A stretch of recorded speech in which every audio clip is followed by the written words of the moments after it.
Hace unos días atrás se publicaba la segunda entrevista exclusiva en El Rincón del Disidente, un canal en YouTube aquí de Manu, en el cual Miguel Ricard volvía a hablar nuevamente con esta persona sobre Alcácer. En verdad hablaba sobre su vida. Hay algunas personas que quedaron un poco decepcionadas con la entrevista, pero supuestamente va a haber una segunda parte. Miguel Ricard rompió el silencio hace unos años atrás en el mismo canal en YouTube. Consiguió esa entrevista que generó muchísimo impacto, una auténtica barbaridad. Muchísimos medios de comunicación en España hablaron de eso. Luego también hubo muchísima polémica cuando se convirtió en noticia Ricard, no tan solo por la entrevista, sino por aquel narcopiso que tenía. Y ahora volvía a lanzar una entrevista inédita, grabada con él, donde se le ve de otra forma, vamos a decir. Cogió unos kilos, la verdad. En la entrevista en cámara se le nota desde hace unos años atrás. No tenemos permiso para colocar imágenes de la misma. Tenéis la entrevista completa en el canal del Rincón del Disidente, tenéis que verla, son como media hora si no me equivoco. Pero básicamente hay una parte donde se le pregunta qué hizo con 17 años y él dijo que se puso a trabajar, que vivía en un piso de alquiler, que tenía una vida de una persona normal. Pero claro, a Miguel Ricard, más allá de Alcácer, a Miguel Ricard se le conoce porque tiene un pasado delincuencial, ¿no?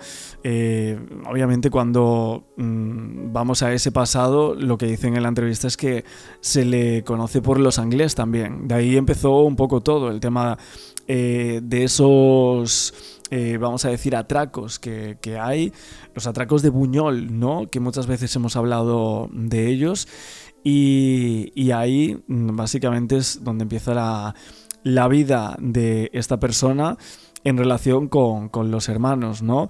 Le pregunta en la entrevista si conoce a Roberto Anglés, que lo único que puede decir de él, según lo que comenta Miguel Ricard, es que consumía sustancias de chico, que no era una persona conflictiva ni agresiva, no tenía problemas con la sustancia ni heroína, concretamente eso. Y de Roberto, bueno, era el fugitivo por antonomasia. Bueno, le vuelvo a preguntar por Antonio Anglés en esta entrevista. Obviamente él llegó a decir que era como un despojo o basura, creo que le decía en la otra entrevista de hace 2 años atrás. Pero básicamente ahora vuelve a decir eso, que era una persona como muy agresiva, etcétera, un despojo de la sociedad, que en su casa no lo querían para nada. Y otra vez volvemos a ver a un Miguel Ricard en el cual sobre ciertas preguntas como que las contesta muy escuetamente. O sea, es muy muy parecida a la entrevista esta que ha dado 2 años después a la que dio anteriormente. O sea, como que todo el rato tiene que manejar la entrevista o ir preguntando cada muy muy poquito rato Manu del Rincón del Disidente, porque si no, este señor no cuenta nada. Mi pregunta, y la que mucha gente se hace, es si realmente Miguel Ricard sigue siendo la clave de todo. ¿Sigue siendo la clave de Alcácer, Miguel Ricard, o parte de las claves? Mucha gente que cree que no está involucrado para nada, para absolutamente nada. Aún así, yo en esta entrevista en cámara lo veo muy muy diferente a aquellas fotografías que habían salido. Me parece que había sido La Vanguardia, luego lo publicaron muchísimos medios de comunicación, que se lo veía, por decirlo mal y pronto, en la mierda, ¿no? En ese narcopiso del Raval, cabizbajo, avejentado, enfermo, desdentado, tremendo, la verdad. Pero se le ve bastante mejor en esta entrevista nueva que ha salido, bueno, cuando estoy grabando esto, hace un día atrás, ¿no? Le preguntan también por la relación con los Anglés, si realmente no se le da por huir de ahí, etc. En realidad él lo que dice es que se estaba preparando para hacer cualquier fechoría, que lo buscaban y que ya lo llevaban por ahí. Obviamente ellos robaban, y por robar entraron en prisión en aquellos años, en los 90. Manu habla también de que hay otra persona que juega un papel clave, que es el hermano, uno de los hermanos menores de los Anglés, que sería el Mauricio, que bueno, estaba... no sé si había ido a la cárcel, tuvo ahí unos problemas hace unos meses atrás, que hablamos de él. Pero, y bueno, obviamente todos nos acordamos de niño cuando hizo aquellas declaraciones sobre Miguel Ricard en el juicio y demás. Entre ellos dos, ¿cómo se llevaban? Pues supuestamente lo que dice él es que se llevaban bastante bien, o sea, se llevaban muy bien, que eran el tal para cual. Que el Mauri era como el alumno de Antonio Anglés, es lo que dice Miguel Ricard en esta entrevista, que no tenían miedo el uno del otro y que, si no me equivoco, yo creo que tenía 14 o 15 años en la época en la cual se cometen los crímenes. Muchas veces he escuchado a distintos periodistas o expertos en la materia de Alcácer decir que piensan que el propio Mauri con esas edades estaría involucrado en el crimen. También porque hay un testigo, si mal no recuerdo, de aquel bar, el bar Parador o bar, que bueno, luego se recuerda al bar por el caso de Macastre, ¿no? Porque es justo el mismo bar, van allí las víctimas del caso Macastre, van allí los criminales del caso Alcácer condenados, como lo serían Antonio Anglés y Miguel Ricard, y lo que se dice es que se confundieron y que realmente era el Mauri y no Antonio Anglés, ¿no? Una historia que hemos comentado en múltiples ocasiones porque los del bar dicen que se veía como un chico como muy pequeño, ¿no? Básicamente. Bueno, hay una parte de la entrevista que Manu del Rincón del Disidente, no sé si es que esto es pactado con el propio Ricard, pero básicamente dice que no van a hablar del caso Alcácer en este día, pero que bueno, acaban en prisión por una serie de delitos. A ver, me llama la atención porque, claro, o sea, estás hablando con Miguel Ricard y lo que está investigando el youtuber del Rincón del Disidente, pues es el caso de Alcácer, ¿no? Entonces, como entremezclar su vida es importante también, o sea, no el principio, pero sí que hay como partes en las cuales creo que es importante inmiscuirse, que no se habla mucho del tema de los delitos, de esos atracos, de cómo empezó en ese mundo con los Anglés, porque estamos viendo que son como las dos partes, los dos engranajes del caso Alcácer, y él fue condenado a muchísimos años de prisión. A mí, por ejemplo, las partes donde habla de la cárcel, de cómo se sentía él allí y tal, con los funcionarios, sinceramente, como que no, ni me va ni me viene, no me interesa absolutamente para nada, pero lo que nos interesa es un poco eso, Alcácer, la vida con los Anglés, qué piensa realmente de Antonio y si le vemos algunas mentiras, porque en la primera entrevista hubo muchísima gente que vio bastantes mentiras de este señor a la hora de preguntar dónde estaba el día de la desaparición de las niñas, qué es lo que hizo ese día, muchas cosas de cómo salió de la cárcel y todo eso. Es algo que sinceramente centrarse en eso, cómo lo pasó él en todos esos años, en verdad que a muy poca gente le puede llegar a interesar. Aún así, yo entiendo la forma de hacer la entrevista de esa manera, más que nada porque seguramente Ricard, si le empiezas a preguntar por Alcácer y sobre ciertas cuestiones, no haría la entrevista. Entonces el tema de ir preguntándole poco a poco de si consumió, por qué fue, si fue por desesperación, etcétera, ese tipo de cosas que preguntan en esta entrevista, que podéis ver completa en su canal, obviamente son cosas que son interesantes sobre uno de los asesinos confesos más importantes de la historia de España y de uno de los casos más escalofriantes como lo es el de Alcácer. Y si realmente esta persona tiene algo que ver con el crimen de Alcácer, tenerlo aquí en una entrevista en un canal de YouTube es muy impactante porque lo que le hicieron a esas niñas no tiene perdón de Dios, y este señor nunca va a tener perdón de nada ni de nadie.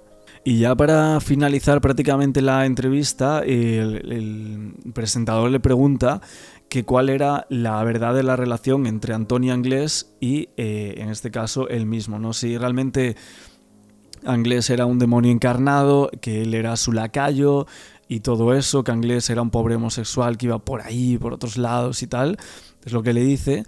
Y en realidad, bueno, sobre si era un pobre homosexual y tal, dice que no lo sabe, pero asegura que sí que tuvo relaciones con mujeres, ¿no? Que con hombres que no tienen ningún tipo de constancia de que tuviese esas relaciones como se asegura, ¿no? Porque hubo muchas especulaciones con que Antonio Anglés en realidad era homosexual o, bueno, bisexual en este caso. Pero básicamente que tuviese relaciones con hombres, Miguel Ricard, en esta entrevista que estamos hablando de ella, asegura que él no lo ha visto. Muchas veces se sintió amenazado por él, esto es lo que dice, que no le daba opción a defenderse, que aún así sí que le pegó en algunas veces, bastante fuerte en la espalda, dice en una ocasión, que era un tipo bastante rudo, vamos a decir, el propio Anglés, el cual, según el propio Miguel Ricard y sus confesiones, asegura que fue él el que hizo prácticamente todo de los crímenes de Alcácer.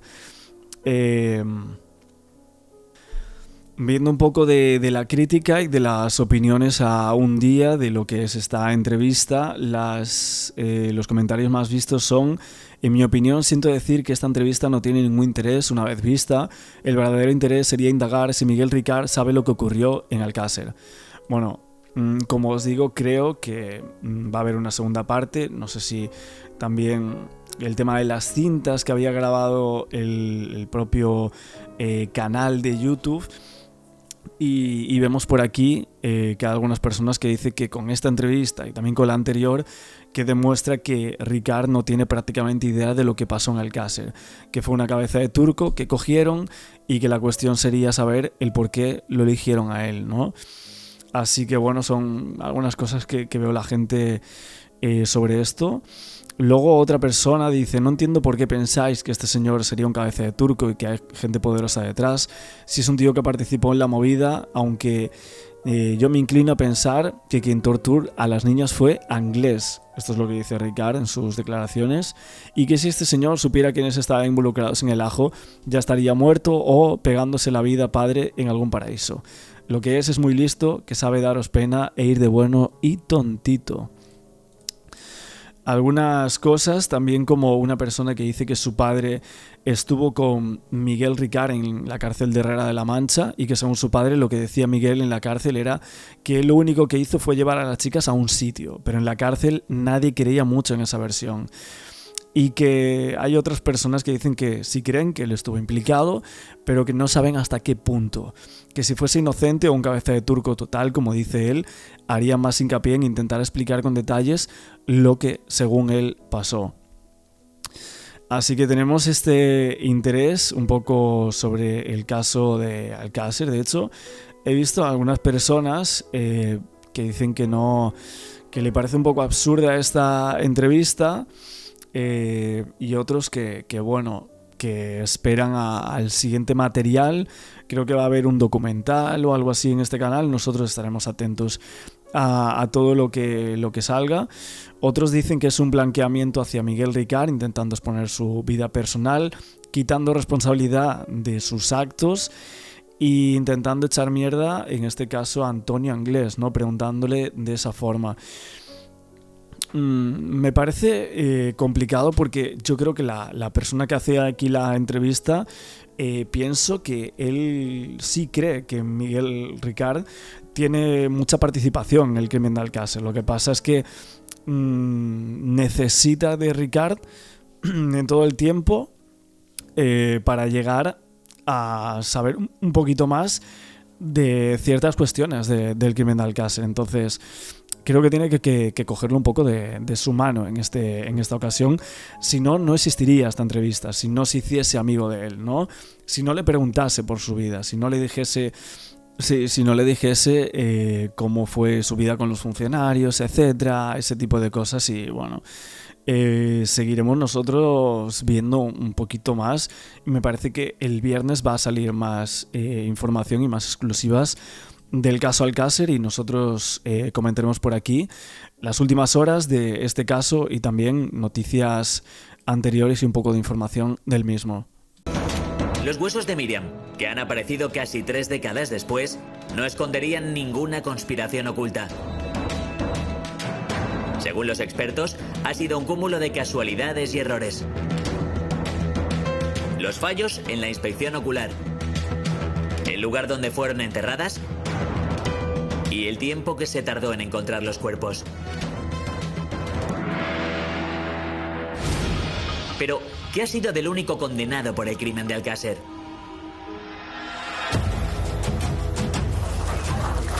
Ha llegado el momento de desvelar el contenido íntegro de la grabación que en el punto de mira ha logrado sobre Miguel Ricard. Miguel Ricard Tárrega, nacido el 12 de septiembre de 1969 en Catarroja, en Valencia, hijo de Miguel, un ebanista, y Encarnación, quien murió de un ataque epiléptico cuando Ricard tenía tan solo 3 años. Tenía una hermana llamada Encarna, y debido a la muerte de su madre, su padre, a quien Ricard se refiere como un borracho, lo mandó al Colegio de Niños Huérfanos de San Juan Bautista en Valencia. Tras su paso por el colegio religioso, recibió una beca para estudiar en la Universidad Laboral de Cheste como internado, pero su comportamiento comenzó a deteriorarse debido a, entre otras cosas, las malas compañías, y fue sancionado con la pérdida de la beca y, por lo tanto, enviado de vuelta a una escuela pública en Catarroja. A los 16 años abandonó el colegio y se puso a trabajar en el campo, sustituyendo así a su padre, quien en ese momento estaba desempleado, y durante esa época Ricard comenzó a frecuentar las discotecas locales y experimentar con las sustancias. A los 18 años se dice que fue a vivir con su novia y 2 hermanas de esta, y a los 20 ya se unió a la Legión como voluntario especial, motivado por el interés en dicho cuerpo militar, como también por haberse quedado sin trabajo y las peleas continuas por el dinero con su novia. Con la Legión permanece en Málaga 18 meses, parte del dinero que gana es enviado a su compañera sentimental, que en algún momento se queda embarazada y da a luz a una hija llamada María Rosa Ricard. Tras su vuelta a Catarroja se pone a trabajar en un concesionario Opel. Dicho trabajo dice que le resultó algo duro, tan solo 6 meses debido a su mala relación con el encargado.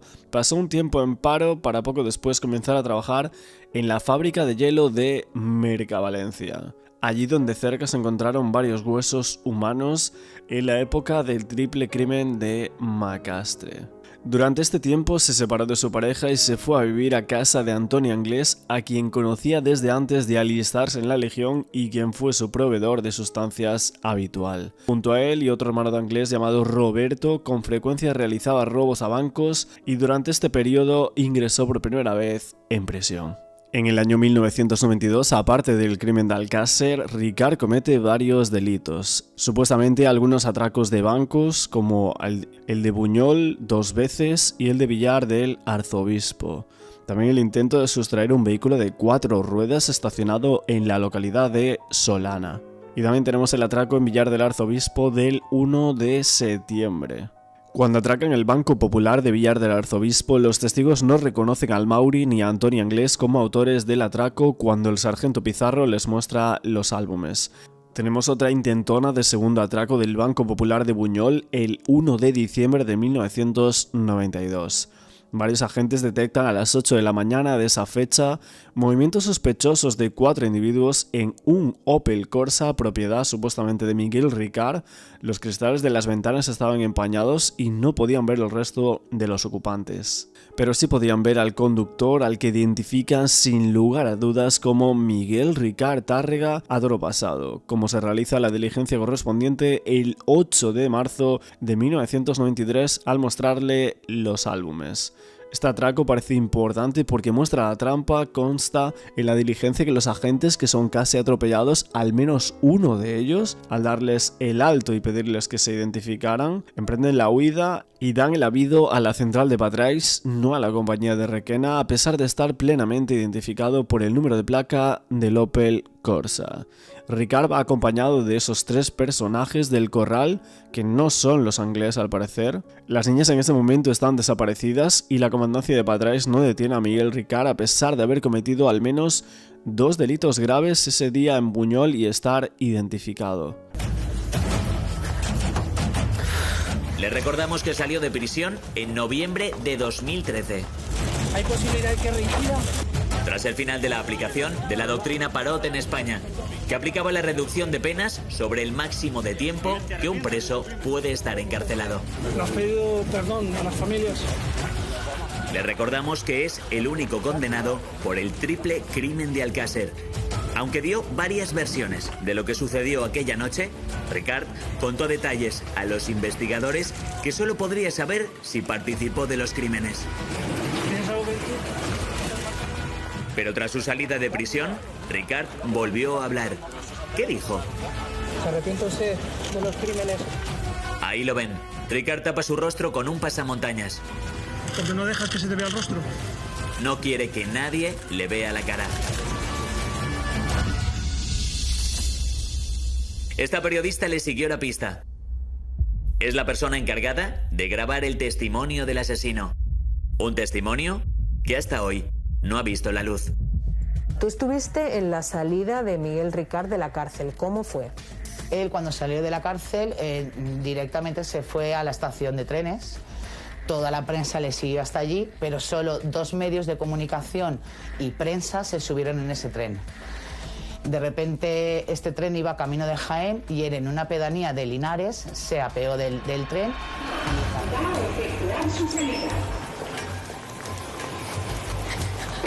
Queremos hablar contigo. Dejarme en paz. Yo sí entiendo a vosotros. Vamos. Yo entiendo que vosotros estáis haciendo vuestro trabajo. ¿Entenderme a mí? Eso ha sido un circo. Viendo los coches, colores, edificios, letreros. Ahora mismo está mi cerebro, es una máquina de absorber ahora mismo. ¿Sabes lo que me conviene? ¿Qué? Tirarme un mes encerrado en un sitio. Realmente a mí es que no me conoces. Si quieres realmente conocer. No soy violento. Bueno. Tengo que demostrar que yo no soy. ¿Quieren saber qué fue lo primero que preguntó a los periodistas? ¿Cómo es mi hija? Me han dicho que es muy guapa. A nivel social la cosa como está, jodida conmigo. El asesino de Alcácer confiesa que se quiere hacer la prueba del pentotal, popularmente conocido como el suero de la verdad. Es un narcótico. Anula ciertas capacidades del individuo que lo toma y ante un interrogatorio podría decir la verdad. En España, esta prueba no es legal. Coincidí en prisión y le comenté yo lo del pentotal. Se acojonó. A ver si vas a empezar a decir tonterías. Yo, hombre, no. Precisamente se llama el suero de la verdad. Se podría decir la verdad. La dije en su día, lo que pasa es que no se me creyó o no se me escuchó. Es que eso. Y yo dije, amigo. Y un funcionario que lo escuchó dijo, se le ha puesto el culo más tenso que la tapa un tambor. Y se lo has acojonado. Durante la instrucción del caso, Ricard dio varias versiones sobre lo que pasó con las niñas de Alcácer. Tras su salida de prisión, se reafirma en lo que dijo en el juicio. Los culpables del triple crimen son Antonio Anglés y uno de sus hermanos, pero nunca se pudo demostrar que ese hermano de Anglés esté implicado. Pero, ¿cuáles son los planes de Miguel Ricard tras pasar más de 20 años en prisión? Al día siguiente, la periodista volvió a quedar con él. Y él lo que quería era irse a Francia. Él quería ir o a la vendimia o trabajos de estos, ¿no? ¿Cómo lo viste físicamente? ¿Se parece en algo a la imagen que tenemos de él? De aspecto estaba muchísimo más musculado, muy musculado. Él nos contaba también que en la cárcel había hecho mucho ejercicio. Estaba fuerte. Ese mismo día, un periódico de tirada nacional publicó una foto con la imagen actual de Miguel Ricard. La periodista le mostró la portada. Quedaron en el interior de un coche, porque el condenado temía ser reconocido. ¿Cómo te sientes? No lo he leído. Ah, No, pero... la cara del diablo. La cara de este titular, ¿no? La cara del diablo. ¿Por qué te juntabas con los Anglés? Con el Antonio me juntaba yo para irme de fiesta. Para irte de fiesta. No ir a una discoteca y si no me tomaba 7 o 8 whisky o 10, no. Y tú sigues manteniendo que no estabas, ¿no? Exacto. Pero con eso voy a morir yo. Yo me hago eso y la pistola al lado. Y un tío que dispare. Yo firmo disculpando a ese señor. ¿Qué os dijo de Antonio Anglés? De Antonio Anglés nunca nos dijo nada. O sea, nunca lo mete. O sea, sí, le preguntamos si cree que... Él sí que cree que se murió, que murió. Otro hecho llamativo es que Miguel Ricard nunca es detenido cuando va acompañado y perpetra alguna fechoría, y cuando se esclarecen los hechos, los atracos, sin relacionarlos directamente con el crimen, como si fuese un pasatiempo aparte, y los acompañantes son siempre los hermanos Anglés, a pesar de que los testigos no lo reconocen tras mostrarle diferentes álbumes, como es el caso de Villar del Arzobispo, el 1 de septiembre, poco antes de que Cristina Llorca aparezca asesina en un campo de naranjos en Liria con ataduras de nylon de la misma marca y fabricación que las de las niñas de Alcácer. Los investigadores no relacionan las actividades delictivas de Ricard en relación con los atracos y con los crímenes. Tenemos que hablar también de la excarcelación de Miguel Ricard Tárrega, algo que causó muchísima indignación.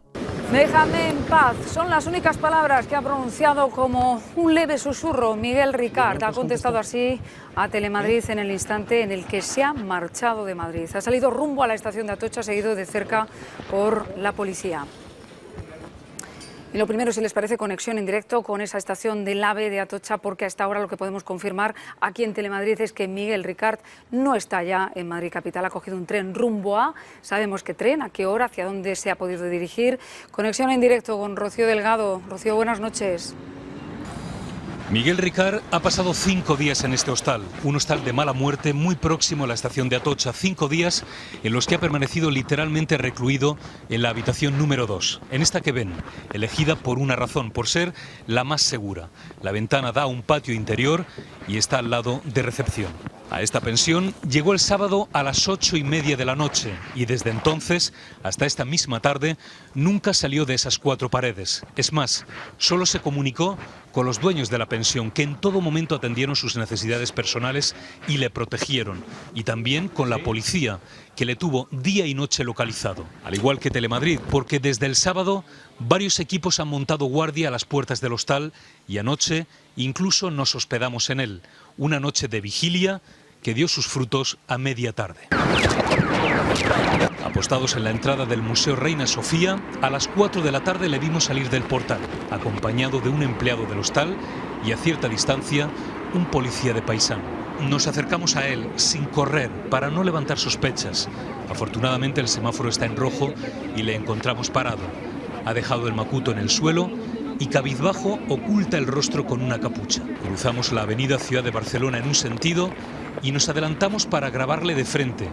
Estamos a un paso de Atocha y ya no cabe la menor duda de que es él. Es Miguel Ricard, el hombre más buscado y posiblemente odiado de España. Ahora solo nos queda una cosa, preguntarle y que quiera responder. ¿Tú te consideras ya reinsertado en la sociedad? Escúchame, ¿por qué no me dejan? Me gustaría dejarte en paz. Una pregunta nada más. ¿No te quiero molestar más? Pues ya paro. ¿Te consideras rehabilitado? Di, hay miedo en muchos sitios a donde vayas a ir. ¿Qué tendrías que decirle a toda esa gente? Es evidente que se dirige a Puerta de Atocha a coger un AVE. Ricard acelera el paso, molesto por nuestra presencia. Nosotros insistimos en saber si está arrepentido, pero él nos responde con más silencio. ¿Te consideras una persona fiable ahora mismo? Di. Ya dentro de la estación, la situación sigue siendo la misma, pero he aquí que se quita la capucha y le vemos el rostro perfectamente. Se ha afeitado la barba, solo mantiene el bigote y comprobamos que nadie le reconoce.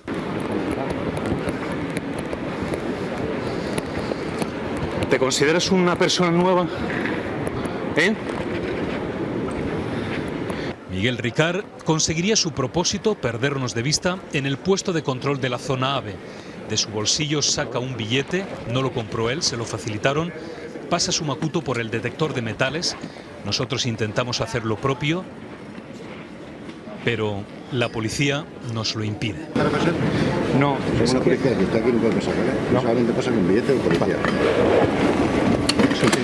Estoy siguiendo. No puedes pasar aquí. Vale. Déjame por lo menos que grabe esto. Fue un 5 de septiembre de 1997 cuando la sección segunda de la Audiencia Provincial de Valencia dictó sentencia por la causa instruida con el número sumario 1/93 de Alcira sobre el crimen de las niñas Miriam García Iborra, María Deseada Fernández Folch y Antonia Gómez Rodríguez, vecinas del valenciano pueblo de Alcácer.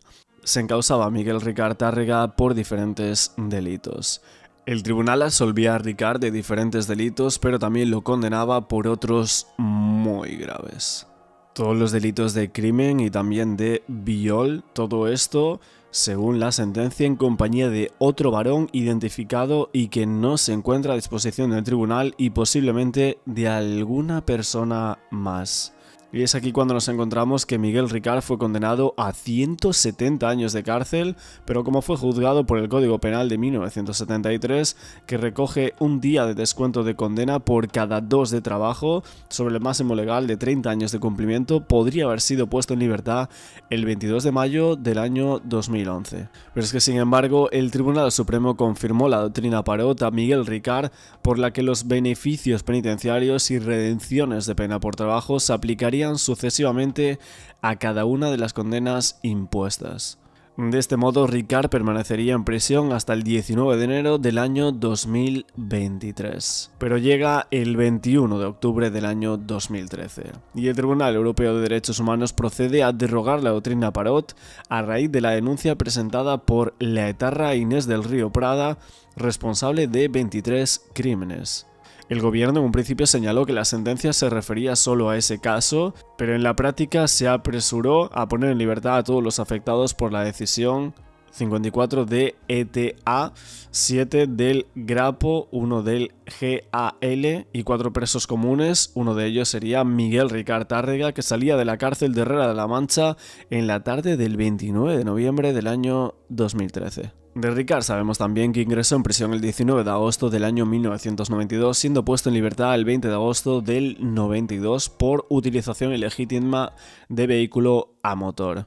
Y también se vio envuelto de alguna forma en el famoso secuestro de la joven toxicómana de 20 años Núria Pera Mateu, realizado ese secuestro por Antonio Inglés el 8 de enero del año 1990. Ricard tuvo palabras de recuerdo para uno de los familiares de las niñas. Fernando García, el padre de Miriam, la cara más visible del crimen de Alcácer y la persona que puso contra las cuerdas la versión oficial. Pero de hecho, Fernando siempre ha dicho que el propietario de la discoteca estaba metido en el ajo. Eso háblalo con Fernando. Y verás él cómo te dice, esto fue así, así, así, así, así. Y que lo documenta todo. Lo bueno de Fernando es que lo tiene todo documentado. El asesino apoya con sus palabras lo que siempre ha defendido el padre de Miriam. Hay más personas implicadas en el crimen. Pero esa versión nunca se demostró. El juicio probó que Ricard estuvo en La Romana la noche del secuestro y asesinato de las niñas y que cometió esos delitos que le valieron una pena de 170 años de prisión. Tras esta grabación, el paradero de Ricard ha sido una incógnita. Se le ha situado en Jaén, Barcelona, Girona o Francia. Siempre esquivo, siempre ocultándose. Pero 7 años después de la conversación que tuvo con las periodistas, ha vuelto a aparecer en una casa ocupa de Madrid. El viernes 15 de enero a las 7 de la tarde, 7 años después de haber salido de prisión, una patrulla que efectúa en esta calle un control rutinario detecta en este lugar al asesino condenado de las niñas de Alcácer. Un edificio ocupado en el que hay algún que otro narcopiso y en el que al parecer Miguel Ricard ha estado durante unas horas. Hola. Aquí por lo del Rubio, ¿verdad? Por lo del Rubio. Estuve aquí el viernes con una muchacha, estuve de fiesta. Esto es una casa ocupa, ¿no? Claro, esto es un edificio ocupa y aquí hay personas que viven porque no tienen dónde vivir y como usted verá, hace frío y por la mayoría de sin techo. ¿Vives aquí? Claro que vivo aquí desde hace años. ¿Qué sabes de él? Simplemente hemos informado, nos hemos descargado el sumario, hemos visto fotos de este personaje, hemos comparado con las fotos de hoy en día y hemos dicho, anda, pues estuvo con una chiquilla, ya lo digo, de nuestra edad, ¿sabes? Una muchacha que suele parar con nosotros. Viene con una chica, me dices, de fiesta. ¿Qué significa que viene de fiesta? No, viene solo, conoce una muchacha aquí y está con una muchacha toda la noche. ¿Tú lo viste? ¿Estuviste con él? Sí, al lado. ¿A qué vino aquí? Sincero, no sé qué es lo que buscaba Rey. Palabra, la verdad, no sé si compañía o sociabilizarse o... No tengo ni idea, pero vamos, que ya le digo, llevo viviendo 9 años aquí y no hemos visto persona como ese tremendo personaje. Si nosotros llegamos a ser conscientes de que esa persona, ya le aseguro yo a usted que... ¿Tú sabes dónde puede estar? No tengo ni idea, macho, la verdad, sí. ¿Y quién era esa chica? ¿La conoces a la chica? La muchacha es una muy buena amiga. Pero que vamos, que de verdad, en serio, que tengo prisa. Vale, pues nada. Buen día. Te lo agradezco, buen día. La mujer ahí tiene premio. Los vecinos llevan denunciando este edificio Ocupa desde hace años. Es un punto conflictivo en el barrio. Acabas de comprar este piso hace poquito tiempo. Yo más es por la droga y por eso. Pero... Este es un punto de venta de droga, ¿no? Seguro. Es que entra, sale miles de personas. Nada, tú tranquilo, a ti no te vamos a grabar. Igual, en mi casa tampoco. No, estamos preguntándole a este chico, no. Tampoco se graba nada. Vale. Bueno. Se graba y se habla. ¡Gato! ¿Qué hacía Miguel Ricard en este conflictivo narcopiso? Hemos localizado el barrio donde vive. Y hemos averiguado que Miguel Ricard lleva la misma vida que antes de cometer el crimen de Alcácer. Deambula de un lugar a otro, sin lugar fijo de residencia, sin trabajo y defendiendo su inocencia.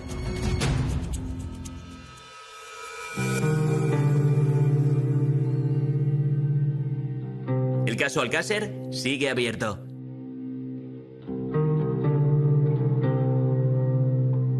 ¿Qué sucedería si apareciera Anglés después de casi 30 años?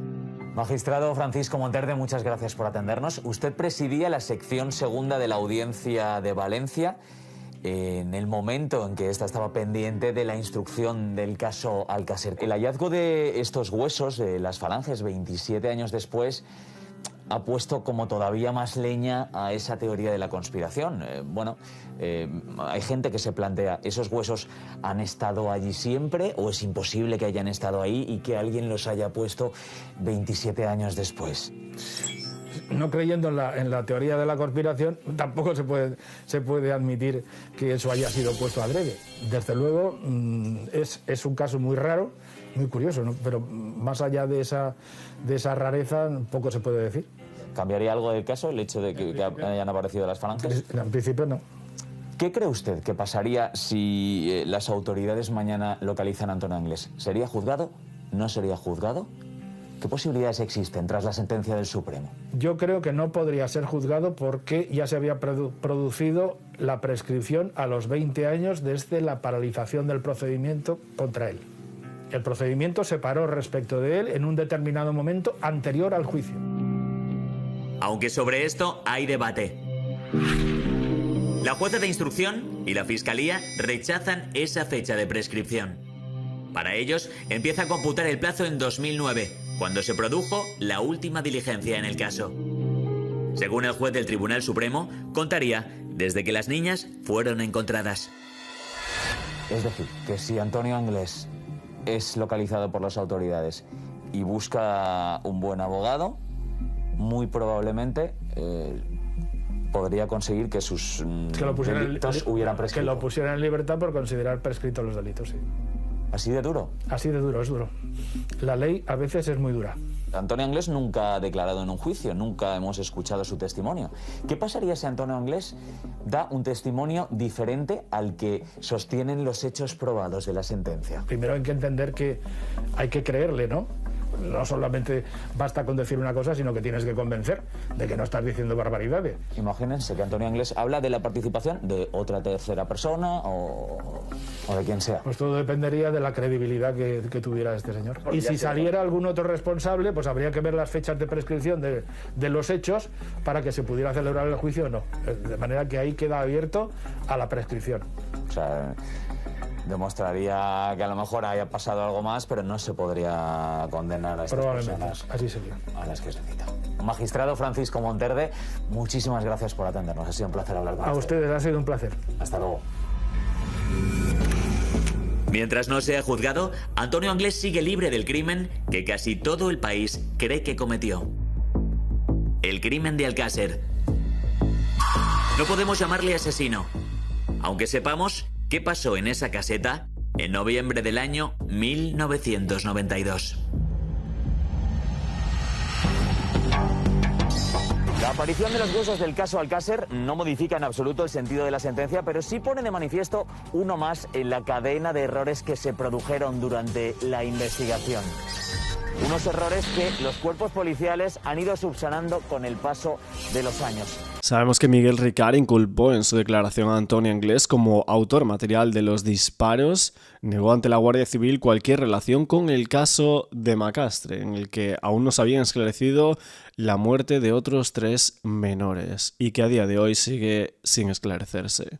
Esa proximidad entre las casas abandonadas que utilizaba como refugio Antonio Anglés y los lugares donde encontraron los cuerpos del caso Macastre parecía ser una pista que se tenía hasta el momento. Estos 2 casos se encontraban en pistas en poblaciones muy cercanas, tales como Lombay, Catadau, donde los menores del caso Macastre habitaban una casa, también Turís, donde Antonio Anglés tenía un refugio y una acequia donde encontraban el cuerpo del caso Macastre, también Alborache. Los autores del crimen de Alcácer vivían en una casa cuadrada abandonada, y también Macastre, donde se encuentran los cuerpos de 2 de los menores del triple crimen de Macastre. Algunas de estas poblaciones se encuentran muy cerca e incluso los términos municipales lindan unos con otros.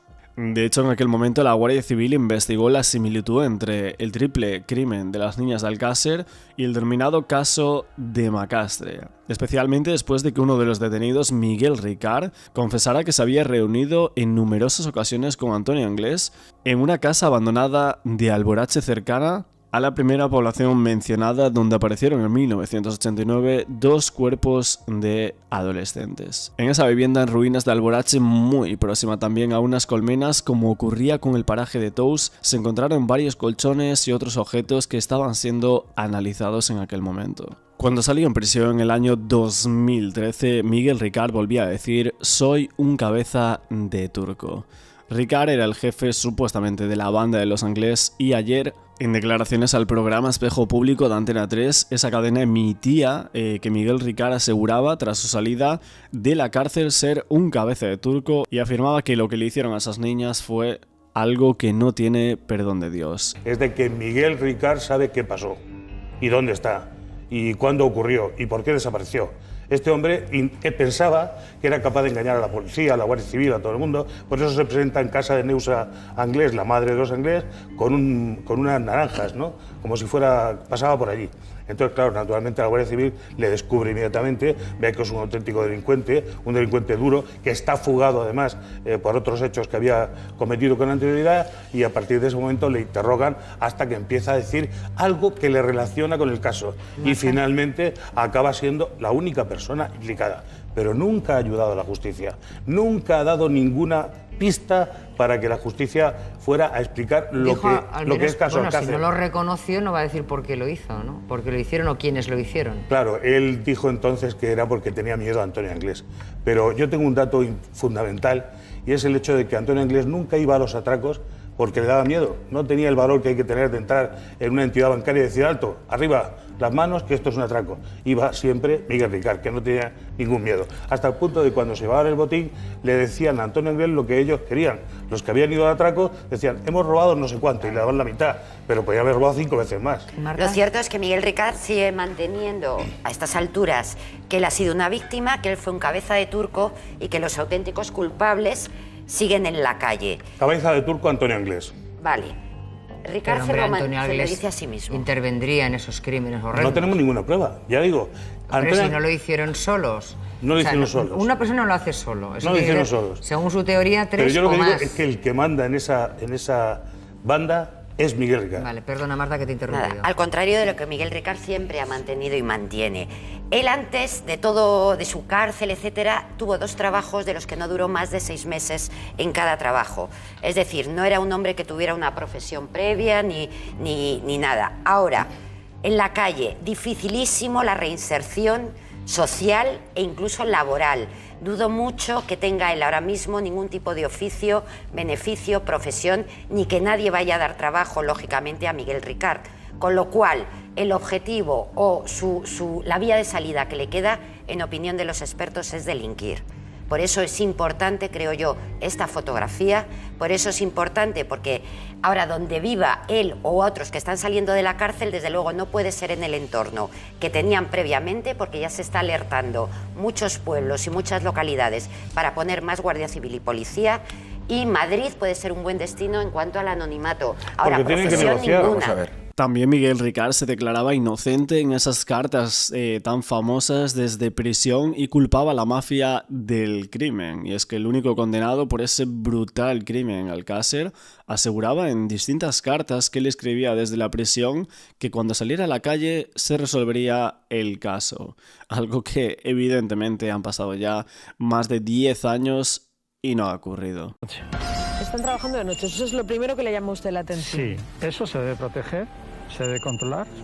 Hacerlo de noche todo seguido no es lo más prudente. Pero hay que decir una cosa, estos son otros tiempos, corresponde a otra época. Esto no ocurriría en la actualidad.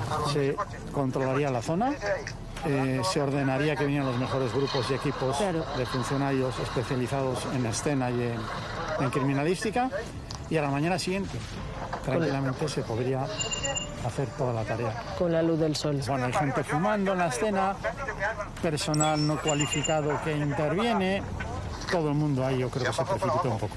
Están metiendo los cadáveres en ataúdes, en bolsas. Sí.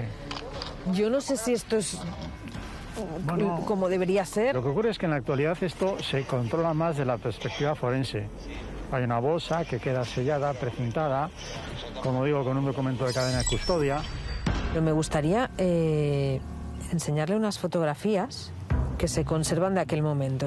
Ahora, lo más llamativo de estas fotos es esta en la que se ve que todos los objetos que han ido encontrando en la escena los han amontonado. ¿Esto no se debe hacer? No se puede reagrupar de esta manera, sin haber referenciado previamente cada objeto y de dónde ha salido. ¿Se hizo así porque se trabajaba así o porque fue un caso tan mediático que la opinión pública, la consternación que había, condicionó esa prisa? Yo creo que aquí el problema ya no es qué pasa al día siguiente, el hallazgo de los cuerpos, sino qué estaba pasando durante los 3 meses en que todo el mundo les estaba buscando y sabíamos que les íbamos a encontrar muertas, mejor dicho, asesinadas. ¿Cómo sería hoy en día una inspección ocular? Lo que van a hacer es, después de haber acordonado el área, es un recorrido avanzando despacio para intentar ubicar cada una de las evidencias que en principio son indicios que se puedan encontrar en ese espacio. Los veo vestidos además. Están preparados porque si hay algo que tengan que tocar, etcétera. Para que veamos cómo deberían ser las pesquisas de una escena del crimen, un grupo de investigadores forenses ha improvisado una en un parque de San Sebastián. Todo esto hay que registrarlo con vídeos que tenemos colocados unos trípodes alrededor, incluso con un dron que tenemos ahí arriba que va a registrar todo. Hay que saber qué es lo que se ha hecho y cómo se ha hecho, para poderlo visualizar tantas veces como sea necesario. Avanzar entonces despacio en todo el recorrido y vais marcando con un número cada uno de los indicios que encontréis. Levanta la mano esa persona. Sí, ahí tenemos algo. Bueno, muy bien. Hay que procurar no tocar, no alterar la escena. Todo esto, además, se tiene que ir fotografiando, tanto lo que tenemos ahora como luego con más exactitud, con más detalle. Actualmente, en una inspección ocular, solo participan los investigadores. Van protegidos para no contaminar. Se cuadricula toda el área, se fotografía y cada objeto tiene un número distinto. Y el siguiente paso que vamos a ver es con el perro. Tenemos un perro que va a hacer un recorrido para ver cuánto de lo que hay aquí tiene aún contenido orgánico. En una de las prendas podría haber sangre, una prueba que sería fundamental en la escena de un crimen. Fue otra de las polémicas que hubo en el caso Alcácer. ¿Cómo es posible que no pudieran encontrar vestigios sobre el colchón donde se cometieron los abusos y en la viga donde fueron atadas las niñas? Enseguida entenderán por qué. Ha marcado esa prenda, lo que es para nosotros ya más que indicio, evidencia la número 7, en la que sabemos que hay un contenido orgánico. El área entonces sigue estando controlada, necesario cuando estamos hablando de espacios abiertos, que en aquel tiempo en Alcácer seguramente no se pudo llevar a cabo, pero hubiera sido útil porque igual hubieran encontrado más cosas en la dispersión que hay en ese terreno con matorrales. Claro, y el no dejar pasar a cualquiera allí, ¿no? Sí, eso es. Bueno, nos vamos al laboratorio. Nos hemos traído 3 de las evidencias. Si recuerdas, el perro ha marcado la 7 como que tenga aún residuo orgánico y humano. En esa camiseta no vemos restos biológicos, pero eso no significa que no estén. Apaga la luz, por favor. Y fíjate cómo destaca ahí este punto, que brilla más con esta luz ultravioleta, ¿verdad? Es un fluido orgánico. Podría ser sangre, podría ser de otro género, de otro tipo. No lo sabemos todavía. Pero sí sabemos que es de esa parte de la camiseta de donde podríamos intentar hacer la extracción precisamente para llegar al ADN. ¿Esta lámpara usted hoy en día se la llevaría a una inspección ocular? O mejores que esta, que se utilizan en escenarios cerrados. ¿Hace 25 años era posible? No, era completamente imposible. Pues Paco Echevarría, gracias por atender en el punto de mira. Ha sido muy ilustrador. En la romana probablemente había más sangre, pero era invisible al ojo humano. Cuando encontraron a las niñas, habían pasado 2 meses, tiempo suficiente para que desaparezca su color. En la inspección del caso Alcácer no hubo protocolos ni los medios de ahora. Era otra época. Pero, ¿cómo es posible que los huesos hayan aparecido en el mismo lugar, casi 30 años después, a pesar de las tormentas que ha sufrido la zona? Volvemos al paraje maldito. Queremos solucionar todas estas dudas y para eso contamos con la ayuda de un médico forense y de un geólogo, de 2 expertos que nos las van a solucionar. Muchas gracias por atendernos. Me gustaría en primer lugar, Carlos Aguilar, geólogo, ¿qué características tiene este terreno, esta zona en la que nos encontramos? Esta zona que hemos encontrado es una especie de altiplano, un terreno más o menos arcilloso, que impide que el agua penetre en el surface interior. Y de hecho se observan en el terreno huellas de desecación, por ejemplo ahí, que nos indica que ha habido algún tipo de charco o zona donde el agua se ha quedado estancada. ¿Esto qué significaría? Que en el caso de que no existieran, el agua ha podido circular libremente y podía haber arrastrado los huesos o lo que fuese hacia allá. En cambio, al quedarse estancada, la acción erosiva del agua no ha influenciado a la hora de conservar los restos óseos. Carlos, ¿qué características climatológicas tiene esta zona en la que nos encontramos? ¿En qué puede haber influido todo esto? Esto es la Sierra de Valencia, el tema de precipitaciones están muy marcadas. ¿No es posible que con todo lo que llueve aquí, mucha lluvia en poco tiempo, estas gotas frías, que estos huesos hayan estado aquí todo este tiempo? Viendo un poco la geomorfología de la zona, nos damos cuenta que es una zona bastante plana, aunque llueva bastante. No tiene pendientes como para correr a lo largo de la ladera. Justo en la fosa, el terreno es arcilloso y plano. El agua que ha caído ha permanecido estancada. Por tanto, los huesos no se vieron arrastrados por las corrientes. Además, estuvieron protegidos bajo tierra porque la arcilla actúa como barrera. Para que se hagan una idea, miren la lluvia que cayó donde fueron enterradas las niñas. En esta zona de la Comunidad Valenciana caen una media de 769 litros por metro cuadrado cada año. Desde 1992 a 2020, estas tierras han tragado 21.554 litros por metro cuadrado, según la Agencia Estatal de Meteorología. La fosa donde fueron enterradas las niñas mide 2,30 metros de largo, 1,20 de ancho y 90 centímetros de profundidad. Solo aquí han caído 59.490 litros de agua. 14 camiones de bomberos. Pero el terreno no es la única razón por la que los huesos pudieron desaparecer y aparecer de repente. ¿Me entiendes? Sí. Se va a armar un auténtico escándalo. Tú puedes mantener y defender tu inocencia absoluta en el caso Alcácer, Miguel. Si me hacen las pruebas esas, sí. Aparte ya me hicieron las pruebas de ADN y todo eso y ya he visto los resultados. Pero ¿cómo se vive con el peso del caso Alcácer sobre la conciencia de uno? ¿Cómo se vive con eso, Miguel? A mí no me acusan de asesino. Yo mi conciencia la tengo tranquila, por lo tanto... ¿Por qué no quieres salir? Por supuesto que quiero salir. Pero entonces, ¿por qué no lo has pedido? Porque lo consideraba excesivamente pronto. Después de toda la castaña que hubo... ¿Qué iba a decir? Que pedir, me lo iban a denegar. La verdad, sabes que no ha salido. El caso Alcácer es complicado, pero con un poco de cerebro, solo con un poquito de cerebro, se puede resolver. Ahora, hay que tener, digamos, voluntad, ganas de resolverlo. Que sabes que no han puesto ganas ninguna, y voluntad menos aún. Pero todo se aclarará. En la carta número 12 también dice que